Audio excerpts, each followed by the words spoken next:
నేను doctor Naveen Kumar దగుడు, psychiatrist అండి.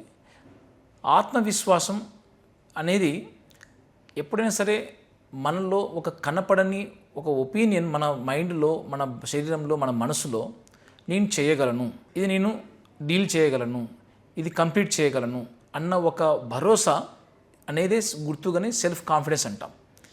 ఇదేదో పుట్టుకతో వచ్చేది కాదు, లేకుంటే ఏదో బర్త్ గిఫ్ట్గా అనుకోకూడదు. ఖచ్చితంగా ఇది సాధన ద్వారా, అనుభవం ద్వారా, కొన్ని స్కిల్స్ నేర్చుకోవడం ద్వారా పెరిగే ఒక ప్రక్రియ ఈ సెల్ఫ్ కాన్ఫిడెన్స్ అనేది. మామూలు జనరల్గా చూస్తుంటాము, అంటే ఎస్పెషల్లీ ఒక క్లినిక్లో మాకు ఈరోజు వచ్చిన క్లినిక్లో చెప్పాల్సిన కేసుగా మనం స్టడీ చేస్తే, ఒక చిన్నపాటి కాంపిటీషన్ తోటి అనుకున్న లక్ష్యాలు, అంటే ఫస్ట్ ర్యాంక్ రాలేదనో, ఈవెన్ సెకండ్ థర్డ్ ర్యాంక్ వచ్చినా కూడా బాధపడిపోతూ వరి అయిపోతూ ఇలాంటి కొంతమందిని మనం చూస్తున్నాం. వీళ్ళు ఎమర్జెన్సీగా ప్యానిక్ అటాక్స్, యాంగ్జైటీ అటాక్స్తో గురైపోయి, డిప్రెషన్ గురైపోయి ప్రజెంట్ అవుతున్న ఉదంతాలు చూస్తున్నాం.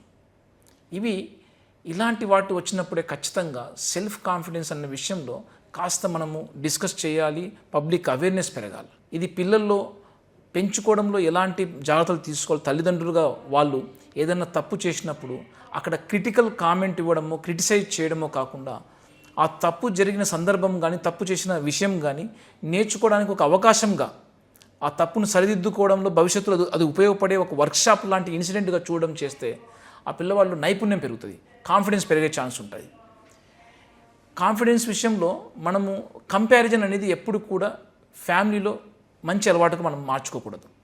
అంటే పక్కవాడు పిల్లవాడు ఎంత మార్క్స్ వస్తున్నాయి, లేకుంటే ఎలాగ వాళ్ళు ఎదుగుతున్నారు, ఈ కాంపిటీషన్ పెట్టే కొద్దీ ఆ పిల్లవాళ్ళలో పెరిగే స్కిల్స్ యొక్క స్పీడు ఇప్పుడు మ్యాచ్ చేసుకోకపోవచ్చు, బట్ తదనంతరము వాళ్ళ జీవితంలో అది ఎప్పుడోసారి వాళ్ళకున్న మోటివేషన్స్ బయలాజికల్గా జీన్స్ పరంగా ఆ ఏజ్కి వచ్చాక స్పష్టంగా సహకరించడము, లోపల నుంచి బాడీలో ఉండే మన కెమికల్స్, న్యూరోకెమిస్ట్రీ ఇవన్నీ కూడా మెదడు ఎదుగుదలని డిసైడ్ చేస్తాయి.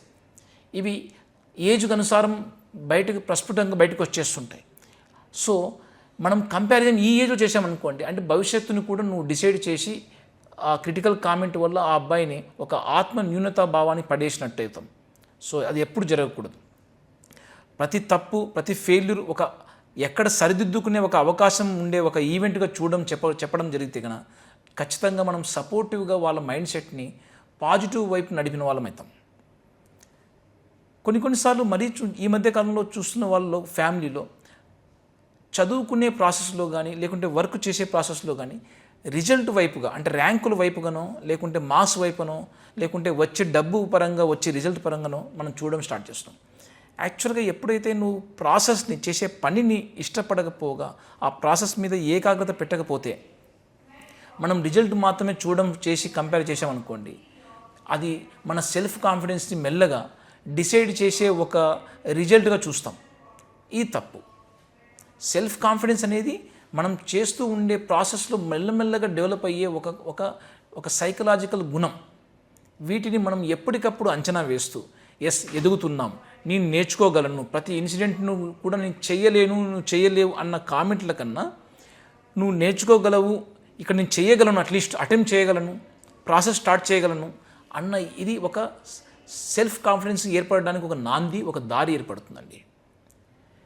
పిల్లల్లో ఎప్పటికైనా సరే వాళ్ళని ఒక పాజిటివ్గా ఎంకరేజింగ్ వాతావరణం చేశారనుకోండి, వాళ్ళు చేస్తున్న ఎఫర్ట్స్, వాళ్ళ ఇంటెన్షన్స్, వాళ్ళు ఆర్గనైజ్ చేసుకునే విధానము, రిసోర్సెస్ని యూటిలైజ్ చేసుకునే విధానము ఎప్పుడైతే ఏవైతే పాజిటివ్గా సోషల్గా మీరు ఎంకరేజ్ చేస్తారో, వాళ్ళలో ఎక్కడ లేని లీడర్షిప్ క్వాలిటీస్ కానీ, లేకుంటే ఒక టాస్క్ని కంప్లీట్ చేసేంత వరకు ఏకాగ్రత పెట్టాలి, ఎందుకంటే రిజల్ట్ నాకు ప్లెజర్ ఇచ్చేది.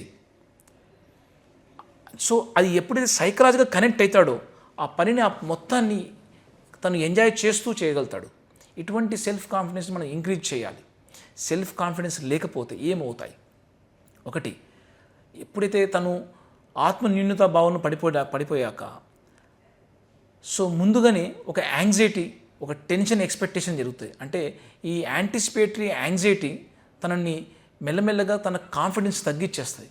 నేను చేయగలుగుతానో లేదో, ఎగ్జామ్స్లో మంచి మార్క్స్ వస్తాయో రాదో, లేకుంటే వాళ్ళని నేను సాటిస్ఫై చేస్తానో లేదో, పీపుల్ ప్లీజింగ్ అయిపోవడమో, లేకుంటే రిజల్ట్ ఓరియంటెడ్ టాస్కులకే డిపెండ్ అయిపోవడము ఇలా జరగడం వల్ల మెల్లమెల్లగా ఆ ప్రాసెస్ని ఎంజాయ్ చేయకపోగా తనలో యాంగ్జైటీ గుణం పెరిగితే మనలో బాడీలో స్ట్రెస్ హార్మోన్స్, అడ్రినల్ రష్ ఇవి రిలీజ్ అవ్వడం జరుగుతాయి.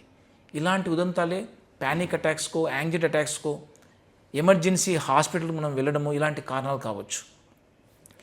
ఇది ఎక్కువ కాలము అంటే 2 వారాల పైబడి మనలోని ఎమోషన్స్, ఈ సెల్ఫ్ కాన్ఫిడెన్స్ తగ్గి ఇబ్బంది పడుతున్నారు, బాధపడిపోతున్నారు అన్నప్పుడు డెఫినెట్గా సైకియాట్రిస్ట్ని అప్రోచ్ అవ్వడము, సైకాట్రిస్ట్తో ఎవాల్యుయేట్ చేయించుకోవడము, సైకాట్రిస్ట్ యొక్క సూచనలు, ట్రీట్మెంట్ విధానాలను మనం అలవర్చుకుంటే మాత్రం డెఫినెట్గా మన జీవితంలో సెల్ఫ్ కాన్ఫిడెన్స్ పెంచుకుంటూ క్వాలిటీ ఆఫ్ లైఫ్ పెంచుకోవచ్చు. సో ఇలాంటి జాగ్రత్తలు పాటించడం ఇంపార్టెంట్. Thank you.